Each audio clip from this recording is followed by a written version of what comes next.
ക്രിസ്തുവിൻ്റെ സമാധാനം നിങ്ങളോടുകൂടെ ഉണ്ടായിരിക്കട്ടെ.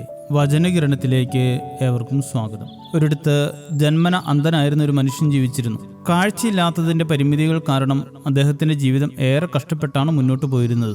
എവിടേക്ക് പോയാലും അദ്ദേഹത്തിന് ഒരേ ഒരു ആശ്രയമേ ഉണ്ടായിരുന്നുള്ളൂ, തൻ്റെ കൈകളിൽ എപ്പോഴും കരുതിയിരുന്ന ഒരു വടി. ആ വടി അദ്ദേഹത്തിൻ്റെ നിഴൽ പോലെ കൂടെ ഉണ്ടായി. നടക്കുമ്പോൾ മുന്നിലുള്ള കല്ലുകളിൽ നിന്നും കുഴികളിൽ നിന്നും ആ മനുഷ്യനെ കാത്തു രക്ഷിച്ചിരുന്നത് ആ വിശ്വസ്തനായ കൂട്ടുകാരനായിരുന്നു. ഒരു ദിവസം ആ നാട്ടിലെ ആശുപത്രിയിൽ പുതുതായി എത്തിയ ഡോക്ടർ അദ്ദേഹത്തിൻ്റെ കണ്ണ് പരിശോധിച്ചിട്ട് പറഞ്ഞു, ചെറിയൊരു ശസ്ത്രക്രിയ നടത്തിയാൽ കാഴ്ച തിരികെ ലഭിക്കും. ഇത് കേട്ടപ്പോൾ ആ മനുഷ്യന് സന്തോഷമടക്കാനായില്ല. അങ്ങനെ ഓപ്പറേഷൻ വിജയകരമായി പൂർത്തിയായി. 2 ദിവസങ്ങൾക്ക് ശേഷം കണ്ണിൻ്റെ കെട്ടുകൾ അഴിച്ചു മാറ്റി. പുറത്തേക്ക് വന്നപ്പോൾ അദ്ദേഹം അത്ഭുതങ്ങൾ നിറഞ്ഞ ആ ലോകത്തെ നോക്കി കണ്ടു. മനോഹരമായ ചെടികൾ, പലതരത്തിലുള്ള പൂക്കൾ, കണ്ണിന് കുളിർമ നൽകുന്ന പലതരം വർണ്ണങ്ങൾ, അങ്ങനെ അനേക കാഴ്ചകൾ. ആ കാഴ്ചയിൽ അദ്ദേഹം സന്തോഷം കൊണ്ട് മതിമറന്നു. ലോകത്തെ ആദ്യമായി കണ്ട ആ നിമിഷത്തിൽ തൻ്റെ മനസ്സിൽ തോന്നിയ ഒരേയൊരു കാര്യം ഇതായിരുന്നു: ഇനി എനിക്ക് ഈ വടിയുടെ ആവശ്യമില്ല. അത്രയും കാലം തനിക്ക് തുണയായിരുന്ന, തന്നെ പല അപകടങ്ങളിൽ നിന്നും കാത്തു പരിപാലിച്ച, തൻ്റെ നിഴലായി കൂടെയുണ്ടായിരുന്ന ആ വടി അദ്ദേഹം ദൂരേക്ക് വലിച്ചെറിഞ്ഞു. കാഴ്ച ലഭിച്ചപ്പോൾ ആ മനുഷ്യൻ ആദ്യം ചെയ്തത് തന്നെ താങ്ങിയ തൻ്റെ കൈത്താങ്ങിനെ ഉപേക്ഷിക്കുക എന്നതായിരുന്നു. ഈ കഥയിലെ അന്ധനെ പോലെയാണ് ജീവിതത്തിൽ പല മനുഷ്യരുടെയും സ്വഭാവം. ജീവിതത്തിൽ പ്രതിസന്ധികൾ വരുമ്പോൾ അവർ മറ്റുള്ളവരുടെ സഹായം തേടും, അല്ലെങ്കിൽ ദൈവത്തെ വിളിച്ചപേക്ഷിക്കും. എന്നാൽ ഈ പ്രശ്നങ്ങളെല്ലാം അവസാനിക്കുമ്പോൾ ആപത്തുകളിൽ തങ്ങൾക്ക് തുണയായിരുന്നവരെ, കൂടെ നടന്നവരെ യാതൊരു മടിയും കൂടാതെ അവർ വലിച്ചെറിഞ്ഞു കളയും. അതുവരെ തങ്ങൾക്ക് ചെയ്തു തന്ന ഉപകാരങ്ങളൊന്നും അവർ ഓർക്കുകയില്ല. പ്രതിസന്ധി അവസാനിച്ചാൽ നമുക്ക് തുണയായവരെ വില കുറച്ച് കാണരുത്. അവർ തന്നെയാണ് നമ്മെ മുന്നോട്ട് കൊണ്ടുപോയവർ. നന്ദിയില്ലായ്മ മനുഷ്യനെ ആത്മീയമായും മാനുഷികമായും ദരിദ്രനാക്കും. നമുക്ക് സാമൂഹ്യ ജീവികളുടെ ഗണത്തിൽപ്പെട്ടവരാണെന്ന സത്യം മറക്കരുത്. നമുക്കെപ്പോഴും മറ്റുള്ളവരുമായുള്ള ബന്ധവും അടുപ്പവും ആവശ്യമാണ്. നന്ദിയില്ലാത്തവരെ പിന്നെ ആരെങ്കിലും സഹായിക്കുമോ, കൂടെ നിർത്തുമോ? അതുകൊണ്ട് നന്ദിയുള്ളവരായിരിക്കുക എന്നത് ഏറെ പ്രധാനമാണ്. പ്രതിസന്ധി ഘട്ടങ്ങളിൽ നമ്മെ സഹായിച്ചവരെയും കരുതലോടെ കൂടെ നിർത്തിയവരെയും ജീവിതത്തിൽ ചേർത്ത് നിർത്തുക എന്ന മഹത്തായ സ്വഭാവം നാം ശീലമാക്കേണ്ടിയിരിക്കുന്നു. എല്ലാ കാര്യങ്ങളിലും നന്ദി പ്രകാശിപ്പിക്കുവിൻ. ഇതാണ് യേശുക്രിസ്തുവിൽ നിങ്ങളെ സംബന്ധിച്ചുള്ള ദൈവഹിതം എന്ന് 1 തെസ്സലോനിക്കർ 5:18 പറയുന്നു. നമുക്കെല്ലാവരോടും നന്ദിയുള്ളവരായി മാറാം.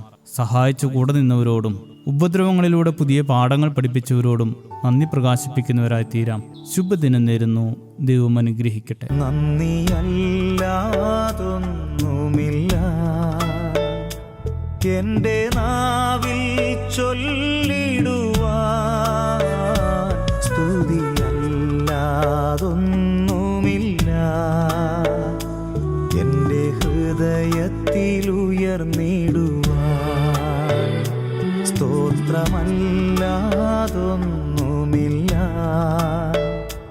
നിനക്കായി ഞാൻ സമർപ്പിക്കുവാൻ. യേശുവേ, നിൻ സ്നേഹമതോ വർണ്ണിച്ചിടുവാൻ സാധ്യമല്ലേ. സ്തുതി സ്തുതി നിനക്കെന്നുമേ, സ്തുതികളിൽ വസിപ്പവനേ,